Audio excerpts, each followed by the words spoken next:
যে তেখেতসকলৰ ল'ৰা জেলত সোমাই আছে তো তেখেতসকলক এজ এ আমি বড়ো আজ এ ইউনাইটেড বড়ো পিপল ফেডারেশন হিসাবে साबसिन जायो दा मानो साबसिन जाना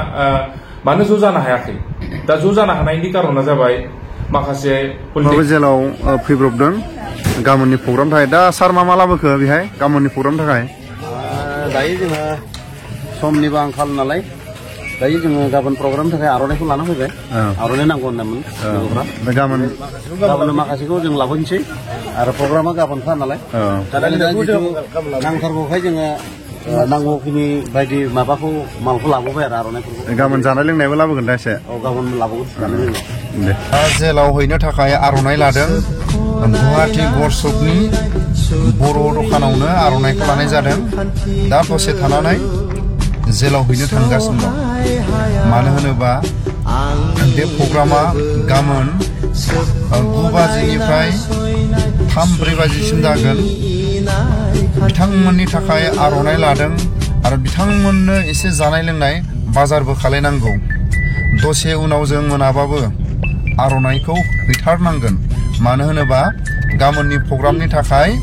साजायगासिनो दं माखासे जेल सिङाव साजायगासिनो दं होनना जों खोनानो मोनो खुलुमनाय थाबाय गासै बर' रायजो राजा बिदा फंबाय बिब' बिनानावफोरनिसिम जे दिनै जोङो बे इलेक्सननि बोथोराव जों दिनै जोंनि बे टीमा ज' जानो मोनदों आरो बे ज' जानानै जोङो दिनै मोनसे प्रेस मिट होनो सानदों दा एसे आवगायावबो जोंना नैबे आदाया बुंलांखांबाय जे जोङो बे बर' जाथिनि थाखायनो जोङो नांगौबाय थादों आरो बे नांनाया जों दिनैसिम बेसेबांबा बोसोर जोङो नांनानै जोङो दा बे समाव सफैबाय आरो बे समावहाय जों देरहानायखौ मोनबाय बे देरहानानै मोननाया जोङो दा जों बुंनो हायो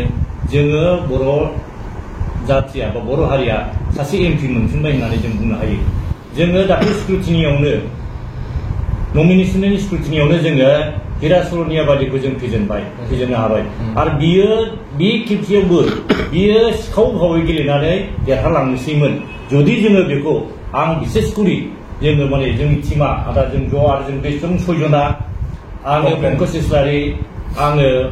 नमिनेशन होदों आङो इलेक्शन नमिनेशन होदों आरो बे आदा जनकलाल बसुमतारी बियो जादों स्क्रुटिनि कमिटिनिफ्राय फाइट नाङै जोङो ज'यै नाङै जोंनि टीम आरो बे समेस्वर बर' बिथाङा सासे प्रफेसार थेवबो बिथाङा जोंजों नांफानानै गोबां खामानिफ्राव जोङो ज'यैनो मावदों आरो जोंहा स्पेसियेलि जों रन्जित बसुमतारी सुबेस्वर स्वर्गियारि बिथांमोनहा कलबारिनि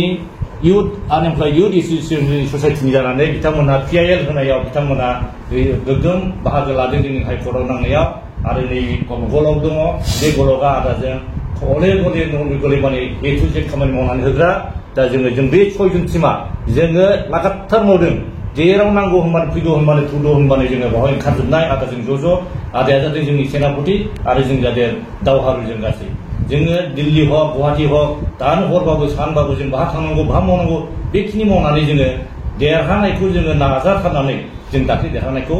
लास्ट पर्यन्त जोङो आं होनबाय थादों जोङो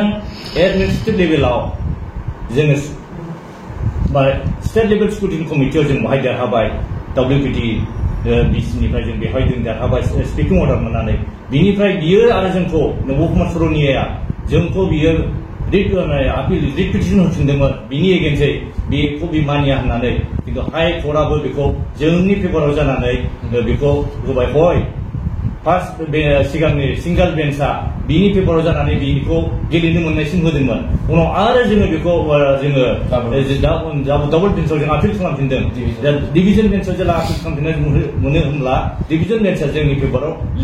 लिगेल साइडआव नायनानै जोङो बेवहाय जों फेजेननो हाबाय जुडिसियेल साइडबो जोङो बे कर्टनिफ्राय जोङो बे अर्डारखौ मोनबाय देरहानायखौ मोनबाय आरो देरसिन देरहानाय जादों नैबे जोंना इलेक्सन गेलेनाय बे जादों पलिटिकेलि बे पलिटिकेलि जोङो बेजोंनो डिफ्राइभ खालामजादों बे पलिटिकेलि जों जेरावबो नासयजाबाय थादों आरो पलिटिकेलि जोङो 10 बोसोर जों बिहिरा सरनिया जोङो फेजेनजानानै जोंनि दैदेनगिरिफ्रा इसिबां दैदेनगिरि दङ जोंनि बर' दैदेनगिरिफ्रा बेजों नांनो हायाखै फेजेनजानो खालि कमप्रमाइज खालामदों बे गेलेबाबो जेनगोन बे गेलेबाबो जेनगोन बेखौल' होनबाय थादों खिन्थु आल्टिमेटलि जोंहा बे गेलेबाबो बे गेलेनोनो मोनखाया मोननो मोना जोंना मेइन उद्देश्यआ बिसोर बे गेलेनो मोननो मोना बे गेलेनानै जेनो नोंसोर फेजेननो हायो बे आलादा खोथा खिन्थु जोङो बेबायदि सर'निया कमिउनिटिया मोटिभाइड नङा गेलेनो मोना बेनिखायनो जोङो बेखौ नांदों आरो बेखौ जों मिथिखानानै जोङो बेवहाय केन्डिडेटसन होनानै जोङो कन्डिसन होनानै जोङो अबजेक्सन खालामबाय जेला स्क्रुटिनाव सोङो बिनि पेपारा बे उमुक होदों बे होदों होनबाय बे होनबावनो गोसो गैयैथारै होनदों गिसिया जे नोंस्रा माबा अबजेक्सन दं बेनानो खोथामोन बे समावनो जों बेखौ अबजेक्सन होननानै बुंबाय रावबो साहस खालामाखै खिन्थु आं होनबाय जों अबजेक्सन होननानै बुंबाय अबजेक्सन होननाय लोगो लोगो जों सोंबाय बिनि सार्टिफिकेटआ मा बेयो मा सार्टिफिकेट मानो होनबा बे मैयासो 18 थारिख अर्डार मोननानै हाइकर्टआ अर्डार मोननानै बेयो बर' फिसारिया बेना गैला होमबा बे मा बेजों बोरै गेलेफावनो नागिरखो जों बेथ' गेलेनो होनोनो मोनखायामोन बोरै स्कुलनिसिम सफैखो दाना उनाव बेयो मा सार्टिफिकेट होनना बुंनायाव राभानि होनबाय हाबाब दिनै हरसेनि बिथोराव बे राभा जानानै फैबाय आसलनिफ्राय जाथिखौ चेन्ज खालामबाय बे खेत्रआव जोङो बे माबे राभा जानो हागौ होनबाय बे बोरै राभा मैयासो होमबा रिटार्निं अफिसारा हामबाय जे थिग আছে बेखौ आङो नलबारि डिसिनाव आं माने कनफार्म खालामगोन माने बे सार्टिफिकेट दैथाय बुथुमनाय बेनिफ्राय नंगौना नङा होननानै जेला होमबा दिनै दोनथ'बाय होनबाय अखानायै 20 थारिखआव बेखौ जेला मोनायावनो बियो मेसेजजों सोंहरो बे जोंनि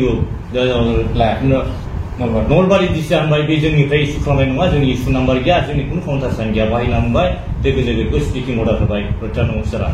बे स्पिकिं अर्डार होनाय लोगो लोगो बियो हिसाबाव प्रसिकिउसन जानांगौ बे हिसाबाव एरेस्ट जानांगौ डाबल कनस्टिटिउसनेल फ्रड खालामदों हिसाबै एरेस्ट जानांगौ आरो दा नुबावबाय मा बियो गावनि नमिनिखौ लानानै गावनि एसिस्टेन्ट जायखौ माने बियो नमिनेसन होहोदों बिनिता देखा बे बिनिता देखाखौ लानानै हल जायगायावनो बियो मिडियानि गेजेरजों केम्पिं खालामगासिनो दं आरो बर'नि एगेन्सै गाव जेरै खालामदों बेखौ सिन्थाय फोरोंबावबाय पार्लियामेन्टआव मा मावगोन खुनु इस्यु गैया जेबो माबा गैया बर'नि बिरुद्धि बर'लेण्ड जानो मोनाखौल' बुंहैगोन बे खोथा फंसेखौल' बाहायगासिनो दं होमबा बे माबोरै बर'नि एगेन्सै बा कमिउनियेल खालामनानै बियो आवगायाव जेरै देरहालांदों बेबादिनो बे कमिउनियेल दाबो खालामबावनो नागिरबाय थादों आरो मालायखौ बे कमिउनियेल होननानै बुङो गाव बर' खालामबाय बर'नि एगेन्सै जुदि जोंबो बर'लेण्डआव बर' खालामोबा बावहाय जोंहा बर'लेण्डआव बर'ल' थानो मोनो बे खोथा नङा जोङो गासिबो थानानैनो जों मिलायनानै थागोन बे खोथाखौसो बिसोरबो सिन्था खालामनांगौ बा जोङो बर'लेण्डआवनो ज' गुबुन गुबुन हारिनि गेजेरजों जोङो सान्थि थागोन नामाल'सो बर'लेण्ड जानाया बयबो रायजो जानाया बयबो जागोन जेरै जों आसामाव दङ आसामाव जोङो बेसेबांबा बोसोरनिफ्रायनो स्वाधीनतानि आवगायनिफ्रायनो जों असमियाफोरखौ गरा असमियाफोरजों जों नासयजाबोबाय थादों खिन्थु जों सैसोनानै थाबाय थादों दिनै बिटिसि जानानै 10 बोसोर 20 बोसोरनि गेजेरावनो बिसोरो माने जोंखौ नासयदों जोंखौ माने माबा खालामबाय थादों गोब्राब खालामबाय थादों होननानै बुंबाय बिसोरो खिन्थु जोङो हाजार बोसोर खालामजाब्लाबो जोङो बिसोरनि एगेन्सै थाङाखैमोन दा जेब्ला बिसोर खयथा बाराद्राय जोंखौ नासयथारनायाव हाजेरा लोमदेरा खालामनायावसो जोङो बिदिबा सेपारेट बर'लेण्ड नांसिगौ होननानै जों बे बर'लेण्ड बिदों आरो बे बर'लेण्डखौ जोङो उपेन्द्रनाथ बर'खौ उपेन्द्र बर'मोननिफ्राय जागायनानै जों बे बिटिसिखौ मोनबाय 2023 आव बिनिफ्राय मोननानै जोङो दा एसे मोजां सोलिनो नागिरदोंमोन बिटिआर जाफैबाय बे एसे मोजां सोलिनायाव बिसोर माने दा ओरैबायदि दिनै इलेक्सननि बोथोराव एमपि इलेक्सननि बोथोराव नायनानै नुबायदि जोंनि बर'फोरनि हान्जाफोर मैखोमै मोननै राजखान्थि हान्जा इउपिपिएल आरो बिपिएल बिथांमोना मोननैबो दायो नांगासिनो नारा नाथा नांगासिनो नाथाय बिथांमोननि नांनायनि खाबुखौ लानानै बिथांमोना सौग्रावलायनायनि खाबुखौ लानानै गुबुन हान्जाफोरा बा बर' बा बिनिता देका बिथाङा माखासे माने माबायाव दावखोनो हादों जों नुनाया बेनिफ्राय जोंनि मोननैबो हान्जाया नांनानै जुदि जेनबाय बायोब्ला दा बिनि दायनिगिरिया सोर जागोन थ' आल्टिमेटलि बियो जोंनो गावनिनो होननानै जों बेखौ उनाव आजावनानै लानांगोन एक्सेप्ट खालामनांगोन जुदि जोंनि हान्जाफोरा बुंदों मोननैबो हान्जाया देरहायोब्ला दिल्लीयाव थांनानै बिजेपिआव ज' जाहैगोन मोननैबो बुंदों हिमन्त बिश्व शर्मायाबो बुंदों दा बे हिसाबै जुदि थाङोब्ला जों दिनै जोंनि मोगथां जायगायाव जोङो ज' जानो हानायब्ला बे साबसिन जायो दा मानो ज' जानो हायाखै दा ज' जानो हानायनि कारना जाबाय माखासे पलिटिकेल सोरनिबा हाइकमान्ड माबा माबि थाबाय नाथाय बेफोरखौ गारनानै ज' जानो नाजानांगौमोन आरो मोनसे ज' जानानै नांनो हायोब्ला जोंनि जि दाबि दावा जोंनि हारिनि जि लुबैनाय बेफोरखौ जों मावफुंनो हागोन होनना सानदोंमोन नाथाय बेयाव गुबुन हारिनि गुबुन बा हारसा बांगाल बेफोरनि खैसारि सानाया थाखां दा बे खैसारि सानायनि गेजेराव बिसोरनि बेन्दोंआव जोंनि मानसिफोरा दाबो बोनजाबाय थादों दा जों बेनिफ्राय उदां जानो हायाखै दिल्लीयाव थांनानै जुदि जों ज' जायोमोनबा जोङो नैयाव जायोब्ला जोङो जोंनि नैबे जायगायावनो जुदि ज' जानो हाद्रायोबा बे साबसिनबाव दा जोंहा एसेबां नाजानानै जोङो थाखा फैसा गारनानै सम गारनानै नाजायोबा आरो नाजानानै जुदि जेनोबा जोंहा बर' जाथिनि थाखाय जों सोर खामानि मावगोन दा खेबनैथ' बारग'बाय टार्म्स मोननै बेलेगा लांबाय एबारबो जुदि लांबावोबा बे जोंनि थाखाय जोबोद लाजिनांथाव दुखुनांथाव आरो बेबायदि जा थासारिया जोंनि थाखाय थानाय नङा आरो गाज्रि थासारि जागोन दा बेफोरखौ जों मिथिखालायनानैनो जों जुदि ज' जानोबा दिनैबो हायो दाथ' मबाइलनि जुग मबाइलनि जुगावलाय मा जोंनि सानै मोननै हान्जानि मोननै हेड बा सानै बिथांमोना जुदि रायलायोबा हरसेयावनो हाजोबो मबाइलाव जगाजग खालामबानो बेयो ज' जानो हायो गतिके जोङो बेखौ लुबैदों दिनैसिमबो लुबैदों गाबोन सानसे दंबावो सप्ताह सानसे दंबावो गतिके जोङो बुंलायोब्ला जों गाबोनबो ज' जानो हायो दा लेक्साराव होनाया जेनेबा केम्पेन खालामनाया बे आलादा बाथ्रा खिन्थु जोङो सिं जुदि बुजा बुजि थायोबा जों मानो हायो ओंखायनो एबारे जों जुदि एमपि सिटखौ लाखिथारनोबा जों देरहाहोथारनोबा जायखिजाया सासेखौ जों जुदि देरहाहोथारनोबा हो गतिके जोङो दिनैसिम जोङो सोरबा सासे उन्दै जानानै जोङो बेखौ खामानिखौ मावनांगोन अब्ला जोङो देरहागोन बर' जाथिया जै जागोन ट्राइबेल जाथिया जै जागोन दा जों बेखौनो खालामजानो लुबैदोंमोन दा बेनि थाखायनो जों नांबोबाय थादोंमोन हिरासुरनिया बायदिखौ जों नांनानै जों दिनै फेजेनबाय नाथाय जोङो एसे जायगाखौ एसे क्लियार खालामना होबायमोन नाथाय नैबे समाव जोंनि दैदेनगिरिफोरा लिडारफोरा जुदि ज' जायोमोनबा जोंनि थाखाय बिराद मोजां मोनसे साइनमोन आरो गुड साइन बर' जाथियारि थांनानै थानाय जोंनि दाबि दावाफोरा जाफुंहोनो हानाय बे मोनसे बिराद मोनसे लामा गोख्रों मोनसे लामा आरो खौसेथिनि बान्दोआ गोरानिफ्राय गोरासिन जागौमोन सुथुरा जोंखौ गाग्लोबनो हानाय नङामोन बड'लेण्डनि बेरेखायै जोंखौ बुंनो चान्स मोननाय नङामोन आरो दा बेखायनो जों दिनैसिमबो लुबैयो ज' जानांगौ आरो जोङो फैबाय थानाय इलेक्सनाव देरहानांगौ बे खाबुखौ लानांगौ स्टेपखौ लानांगौ अमिसन कमिसन जों खालामलायनानै जों आवगायलांनो हायोबा आं साबसिन जायो होननानै आं बेखौबो आं खावलायबाय रायजो राजाफोरखौ गोजोन्थों হয় আমি ইউনাইটেড বড়ো পিপল ফেডাৰেশ্যনে আজি চেণ্ট্ৰেল জেলত আমাৰ গুৱাহাটী হাইকোৰ্টৰ এডভকেট নবীন ডুবেৰ লগত লৈ পেলাই আমি গৈছিলোঁ আমাৰ যোৱাৰ এটা উদ্দেশ্য আছিলে এই উদ্দেশ্যটো হৈছে যিসকল এক্স NDP আৰু লগতে আমাৰ NLFP যিসকল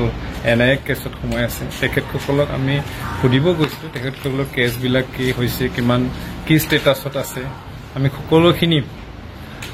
তেখেতসকলৰ লগত আমি আলোচনা কৰিলোঁ আলোচনা কৰি আমি কিছুমান ল'ৰাৰ লগত আলোচনা কৰি গম পালোঁ যে কিছুমান তেখেতসকলৰ কেছ আজিলৈ হিয়াৰিং হোৱা নাই কিছুমানৰ মানে এভিডেন্স নাই কিছুমানৰ এডভকেটছ নাই সেইবোৰ মানুহ সেইসকল ল'ৰাৰ আজিলৈকে হিয়াৰিং প্ৰচেছ হোৱা নাই আৰু আগৰ যিবিলাক হিয়াৰিং হৈছিলে এক্স NDP সকলৰ তেখেতসকলৰ হিয়াৰিংটো কিছুমানৰ ফাইনেল ষ্টেজত আছে যিসকল ফাইনেল ষ্টেজত আছে আমি সেইসকলৰ আমি হাত দিব নোৱাৰিম কাৰণ তেখেতসকলৰ অলৰেডি এডভকেট আছে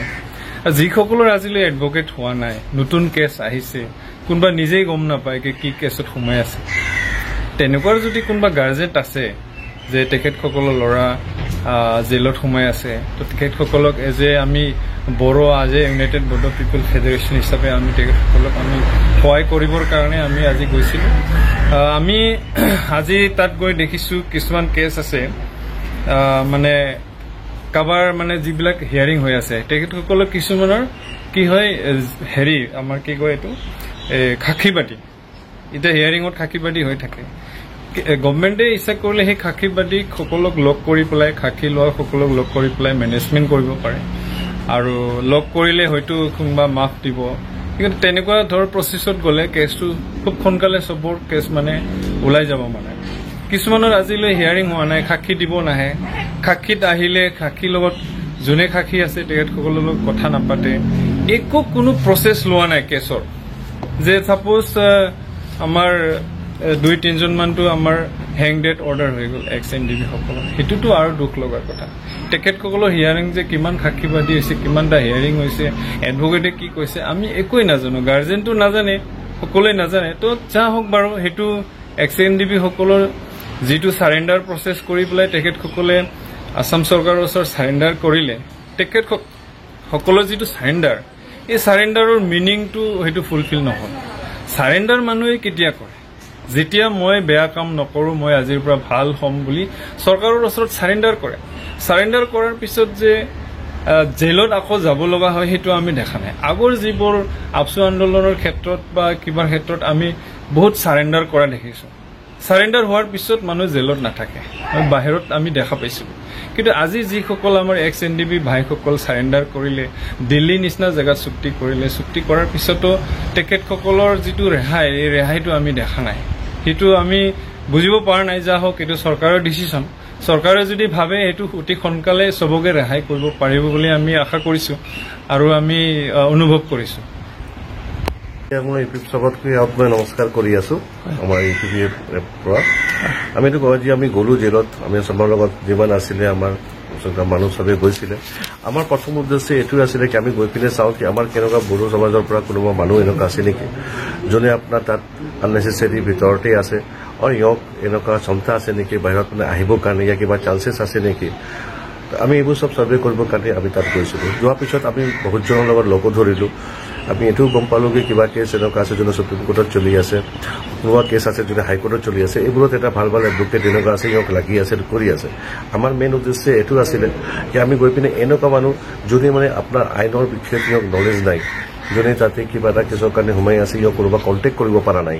আমি তাত যোৱা এটাই মকচদ আছিলে আমি গৈ পিনে ইয়ক কণ্টেক্ট কৰোঁ ইয়ক হোৱাৰ পিছত ইয়ক যদি আমি পাৰোঁ ইয়ক আকৌ তাৰ পৰা আমি লৈ আহিব পিছত নতুন এটা লাইফ দিবৰ কাৰণে আমি এইটো কৰোঁ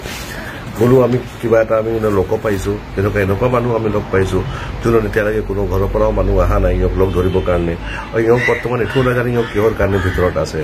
তো হোৱাৰ পিছত আমি চব জনালোঁ জনোৱাৰ পিছত ইয়ক ক'লোঁ কি ঠিক আছে আপোনাৰ যদি আছে কণ্টেক্ট কৰিবৰ কাৰণে ঘৰৰ কৰিবৰ কাৰণে আমি কণ্টেক্ট কৰি পিনে কৰিম আৰু আপোনাৰ যোনটো আছে আমি ওলাবৰ কাৰণে লাগিম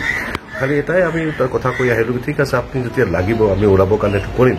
অহাৰ পিছত যেনেকুৱা আমি আপোনাৰ বড়ো সমাজৰ কাৰণে কাম কৰি আছোঁ এনেকুৱা আপুনি লাগি পিনে আপুনি যিমান পাৰিব ইমান এইটো কৰিবৰ কাৰণে আগবাঢ়িব আমাৰ মকচদ এইটোৱে আছে আমি যিমান পাৰোঁ যিমান কৰিবৰ কাৰণে যিমান আমাৰ ক্ষমতা আছে সিমান আমি পাৰোঁ ইমান আমি বড়ো সমাজৰ কাৰণে আগবাঢ়ি আছোঁ আজি মই লাষ্ট 15 বছৰৰ পৰা বড়ো সমাজৰ লগত আছোঁ